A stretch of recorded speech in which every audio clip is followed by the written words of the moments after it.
আমার থেকে বেশি সুন্দর। তোমাকে কে বললো যে তুমি সুন্দর? কেউ না, কিন্তু তোদেরকে একসাথে কিন্তু খুব ভালো লাগে। চল আয় ঝালমুড়ি খাই। আমাদের তোমার সাথে বসে ঝালমুড়ি খাওয়ার সময় হবে না।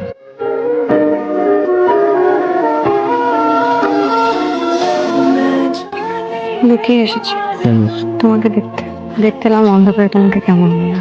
তুমি কিছু বুঝো না, শীতও বুঝো না, বসন্তও বুঝো না। কালা তোমার জন্য মেয়ে দেখছে, বিয়ে দিয়ে দিবে। আমার বিয়ে কবে, কখন, কার সাথে? বর্ষার সাথে। আমি কোনোদিন ভাবি নাই। বিশ্বাস না হলে খালাকে জিজ্ঞেস করো। কি সুন্দর লাগছে, মনে হচ্ছে এর থেকে ভদ্র ছেলে পৃথিবীতে আর একটাও নাই। আচ্ছা আরেকজন আর মা। কেন আসছো বলো তো? তোদেরকে দেখতে। তোদেরকে না দেখলে আজকে আমার ভাত খাওয়াই হতো।